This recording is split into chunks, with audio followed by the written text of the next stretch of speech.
been on my mind here lately who the horse breeders are, who the ones that brought us along are, who the ones that kept this tradition alive, after tractors have taken over. There's a lot of them out there. Every community had one or more than one. People as small as my dad who had a 1 stallion and 7 or 8 mare operation.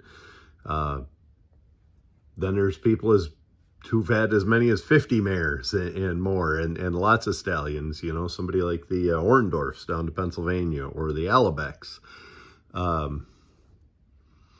But I just kind of wanted to talk about the people that kept this tradition alive and how much we appreciate them. What you're looking at here is a kind of a montage of pictures. And I got this at a Chinese auction last fall at a horse pull. The Caravan for Cancer wagon ride and horse pull we hold in Centerville every year. And this was a donated item, and it is a very treasured thing to me. And what this is the Wulf family in Attica up in Wyoming County, New York. Of course, most people are familiar with the Attica prison riot, and yes, that's the same town. Dick Wulf was the patriarch of the family and ran this farm with his kids, Judy Wulf and Wayne Wulf, and very successful in the show ring, in the breeding shed, the pulling ring, and farming, as you can see. And always appreciated this family and others like them, but this is just a nice walk back in time. And somebody was a beautiful photographer here, but take a look at that. Beautiful little foal. I remember their stud's name was Buster K. Farsher. Always read about him, saw him at the fairs and stuff, probably competed against him with my dad's stud. Look at that little guy run. And saw him in the Draft Horse Journal every issue. He had an ad in there. Herd sire, Buster K. Farsher. What a life right here when I'm looking at these pictures. And it didn't go unappreciated. Guys like me, Dick was my hero growing up. Had a team of heavyweights, and boy did they behave, and boy did they pull, and did some winning. Jake and Don were his last heavyweights, and then he had a pair of Suffolks, lightweights. And what a nice team they were. The first Suffolks I'd ever seen. Yeah, look at the heads on these horses. They bred some good stock. That's a nice pair right there. Doing a little logging. What a picturesque farm up there in Wyoming County. Look at that guy. Look at the head on him. Of course, you got the family dog right there. You can't find a fault on these horses. They knew what was up. They knew how to breed livestock, how to train, how to raise. I don't know if that's twins. I don't have the backstory on all these. I don't know if that's twins or just two foals decided to get a drink on the same mare. Yeah, beautiful photography here. Had a dairy up there, of course, as everybody did in those days. This was dairy country around here.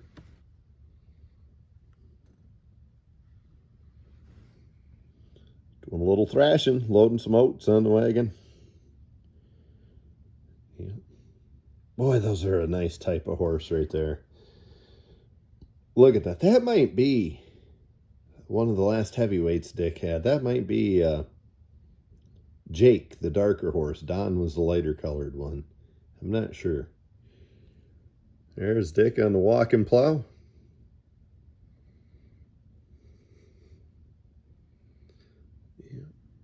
Yeah, just a trip around this picture. That's all I wanted to show you. Yeah, look around on our own wall. You can see, my dad kind of did the same thing here. Kind of raised the same. Most of these, our best pictures aren't on the wall, but this is where I am. Of course, oxen too. But no, I just kind of wanted everybody to keep in mind here on a day like today, folks like Dick Wulf and the Wulf family up there in Attica and what they did for us, and whoever your local equivalent is. Every town had one, every community had one. Some of them had several, and they just kept the tradition alive when nobody else did. And boy, we really owe a lot of gratitude to that.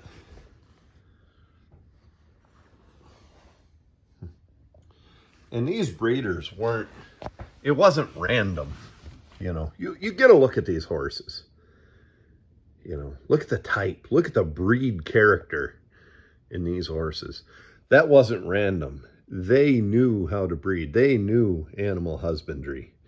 They knew what stud to put on what mares. They knew how to get good feet, how to get the right heads, how to get, they liked a drafty horse. Most of the old breeders did. Some of them went the other way and liked a more modern horse, but and some of them didn't do it, for the sake of whatever breed. Some of them did it for, right here, farming. They needed replacement stock. And, in the process of running their farm, they contributed just as much to the breeds that we have. Yeah. I don't know. Maybe it's silly how much I treasure something like this little collage here. But, that's what I do. And it just reminds me of what this family put into the draft horses and how they contributed not only to the breed, but the actual horsemen.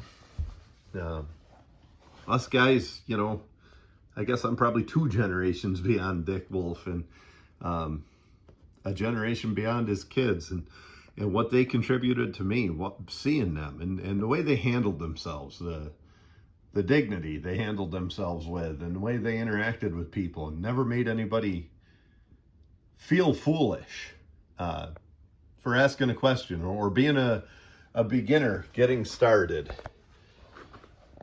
Always there to help, and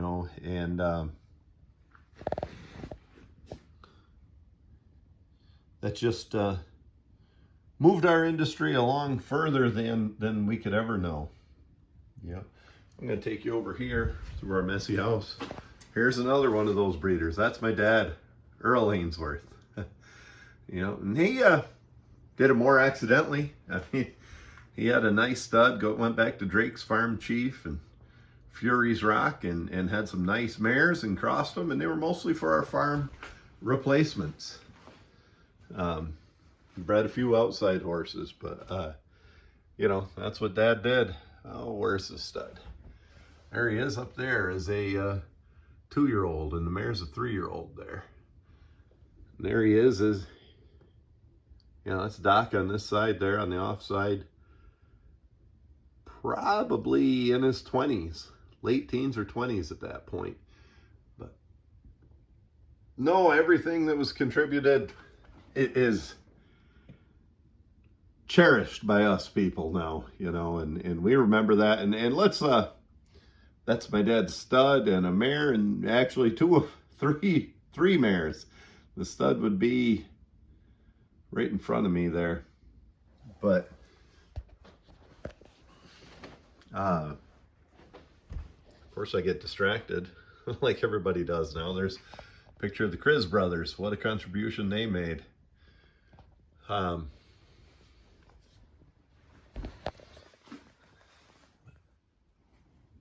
course, the biggest contribution, then you got your big time breeders, but there's the old boy, Farsher.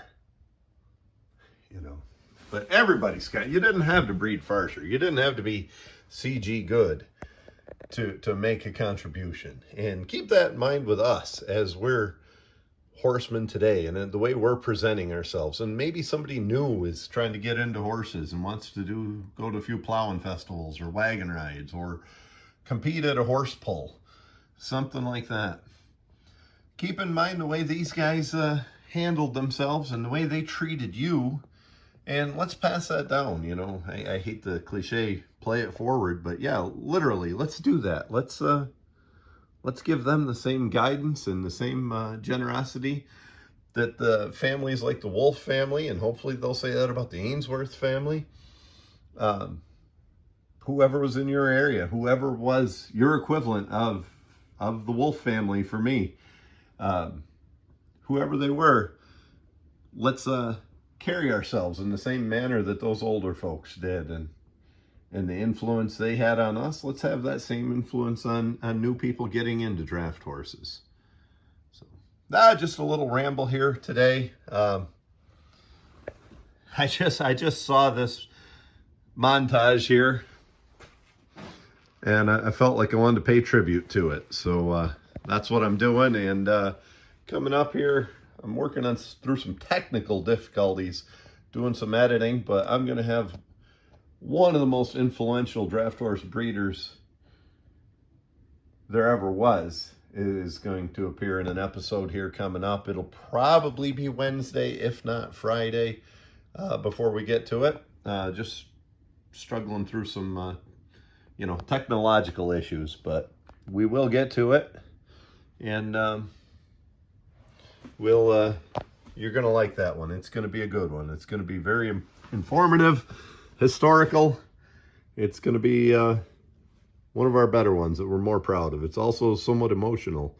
So anyway, appreciate you watching, and hopefully everybody's having a good weekend, and we'll see you soon.